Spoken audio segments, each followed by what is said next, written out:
दोस्तों नमस्कार। दोस्तों मैं हूं, आप देख रहे हैं एजी मत हाउस चैनल। दोस्तों आप अगर इंडिया में हैं तो इंडिया में अगर ज़मीन खरीदना चाह रहे हैं तो इंडिया में ज़मीन कैसे प्रकार से आप जो है इंडिया में ज़मीन खरीद पाएंगे। बहुत सारे लोगों को जो जानकारी नहीं था, पहली बार जो लोग ज़मीन खरीदना चाहते हैं उन लोग डरते हैं कि हम किस तरीके से हम ज़मीन को खरीदें, और उन लोग को डाउटफुल रहता है कि उन लोग घबराते भी हैं कि हम जो है किस तरीके से कहीं धोखा हो ना जाए। लाइफ में जो है तो बहुत मेहनत से पैसा कमाया हुआ पैसा को जब हम लोग ज़मीन नहीं खरीदते हैं तो एक मुठ हम लोग दे देते हैं, क्योंकि ज़मीन का रेट ही हाई रहता है, ज़्यादा रेट रहता है। तो ऐसे मामले में उन लोग डरने लगते हैं, घबराने लगते हैं, कहीं हमारे साथ धोखा तो ना हो जाए। इस प्रकार से उन लोग को डर भय रहता है। तो ज़मीन खरीदने चाहते हैं बहुत लोग जो है, पहली बार जो ज़मीन खरीदते हैं तो यही सब उन लोग को डर रहता है, डर भय रहता है। और उन लोग को थोड़ा बहुत जानकारी होना बहुत ही ज़रूरी होता है कि किस प्रकार से ये ज़मीन को खरीदा जाता है, किस तरीके से अगर हम ज़मीन खरीदते हैं तो हमें कोई भी दिक्कत परेशानी ना हो। तो ये सारी चीज़ें थोड़ा आप लोग को जानकारी लेना बहुत ही ज़रूरी होता है। आज हम लोग जानेंगे कि किस प्रकार से हम लोग ज़मीन को खरीद पाएंगे अगर आप इंडिया में हैं।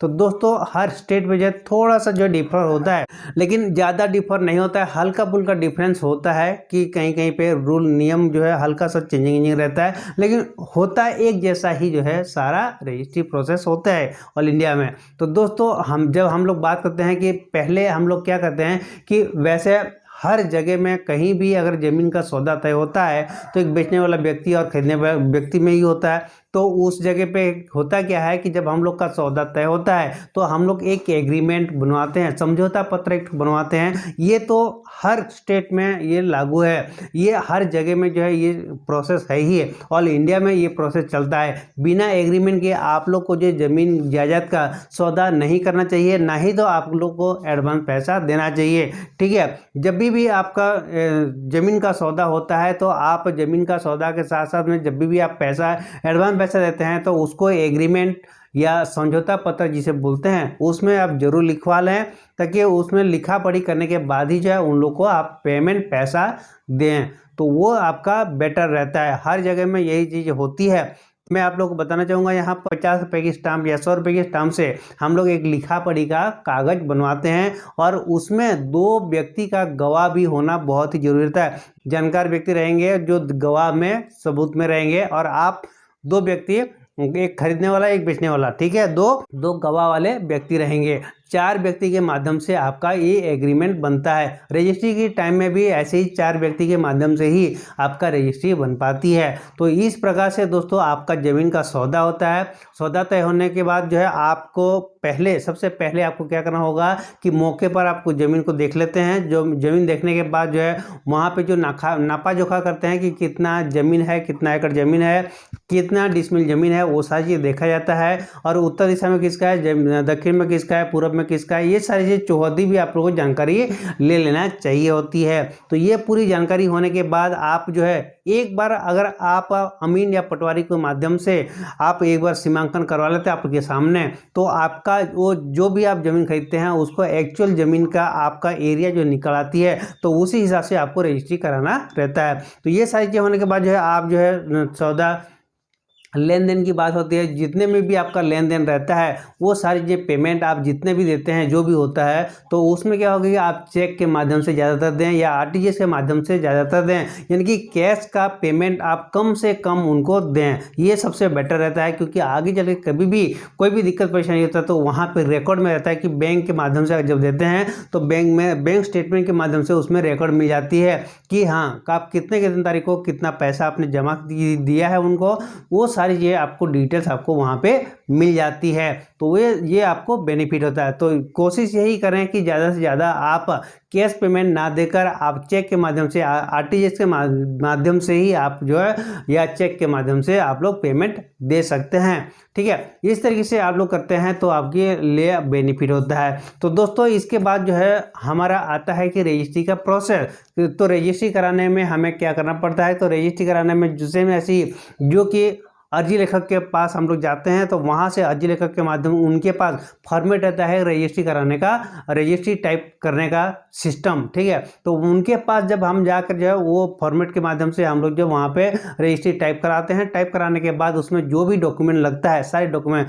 जैसे कि आपका डॉक्यूमेंट्स क्या लगेगा, वो रजिस्ट्री का टाइप होने के बाद उसमें डॉक्यूमेंट आपका दोनों व्यक्ति का, जो बेचने वाला व्यक्ति और खरीदने वाले व्यक्ति दोनों का जो है आधार का छाया प्रति लगेगा, ठीक है, जिसमें आपका जो एड्रेस प्रूफ भी रहते हैं, ठीक है। और उसके साथ में जो है आपका पैन कार्ड है तो पैन कार्ड दोनों का भी लगा सकते हैं। इसके साथ में दोस्तों अब मोबाइल नंबर भी दी जाती है आजकल, ठीक है। ये सारी चीज़ें होती है। और दो व्यक्ति जो गवाह रहते हैं उन लोगों का भी जो है आधार का छाया प्रति लगता है उनका एड्रेस प्रूफ के माध्यम से, ठीक है। तो उसके साथ में दोस्तों यहाँ पे ये पूरा डिटेल्स हो जाएगा और एक नजरी नक्शा बनाया जाता है जो कि अमीन या पटवारी के माध्यम से नजरी नक्शा बनते हैं या नक्शा बनाया जाता है, ठीक है। और उसमें जो है चौहद्दी भी रहता है, चौहद्दी बनाकर जो अमीन या पटवारी जिस एरिया का आप जमीन खरीद रहे हैं उस एरिया का जो है सरकारी अमीन या पटवारी जो होते हैं वो उनके माध्यम से एक नजरी नक्शा या फिर जो है उनके चौहद्दी एक जो है बनाकर उन लोग देते हैं। चौहद्दी एक बना के देते हैं और एक नजरी नक्शा बना के देते हैं, 2 पीस आपको बना के देंगे। उसके माध्यम से अगर वो रहेगा तभी जाके जो है आपका रजिस्ट्री हो पाता है। वो बिक्री नकल भी बोला जाता है, ठीक है। बिक्री नकल में आपका जो है चौहद्दी लिखा हुआ रहता है। तो ये बनवाना बहुत ही जरूरी होता है, बहुत ही अनिवार्य चीज़ें होता है। इसके साथ में दो एक जो गवर्नमेंट की भू अभिलेख के माध्यम से आप एक रिपोर्ट जो मिलता है जिसे हम लोग B1 P2 बोलते हैं, खसरा नक्शा बोलते हैं, वो भी वहाँ पर अटैच करना पड़ता है, ठीक है। ये डॉक्यूमेंट भी वहाँ पर लगाना बहुत ही ज़रूरी होता है, बहुत ही अनिवार्य चीज़ें होती है। और भी अगर कुछ हो जैसे मान लीजिए कि आप मान लीजिए जमा किए हैं तो वो भी आप जो वहाँ पर उसको अटैच करा सकते हैं, ठीक है। कहीं कहीं पर क्या होता है दोस्तों, किसी किसी स्टेट में उसके भू धारण बोला जाता है, भू धारण बनवा कर जो है उसको करवाया जाता है। तो भू धारण कहने का मतलब अगर मान लीजिए कि आपके दादा परदादा के नाम पर जमीन है तो उस जगह पे जो है उनको भू धारण के माध्यम से उसको भू धारण बनवाना जरूरी होता है। भू धारण के माध्यम से आपके नाम पर जो उसको करना पड़ता है, आपके गवर्नमेंट की भू अभिलेख में आपके नाम पर वो दिखाई देना चाहिए, तब जाके उस जमीन को बेच सकते हैं। इस टाइप का रूल रेगुलेशन होता है। तो दोस्तों ये सारी जो प्रोसेस होता है, डॉक्यूमेंट्स जो दी जाती है, देने के बाद क्या होगा कि आप जो है जिस दिन आपको रजिस्ट्री कराना होता है, डेट होता है, उसको ऑनलाइन तरीके से जो आपको नंबर लेना पड़ता है। उसमें आजकल जो है ऑनलाइन तरीके से आवेदन नंबर लेना है कि आपको रजिस्ट्री कराना है, ठीक है। तो एक टोकन नंबर मिल जाते हैं, तो उसी के आधार पर जो है आपको जिस दिन रजिस्ट्री होना है वो दिन आपको जाना होगा। फिर वहाँ पे आपको टाइम मिल जाएगा, इतनी तारीख को आपका रजिस्ट्री होना है, ठीक है। तो वो नंबर टोकन आपको जब मिल जाने के बाद आपको बेचने वाला व्यक्ति और खरीदने वाले दोनों को जो है रजिस्ट्रार ऑफिस पहुँचना है उस दिन। उसके साथ में 2 गवाह जो रहते हैं उन लोग को भी वहाँ पे लेके जाना है, ठीक है।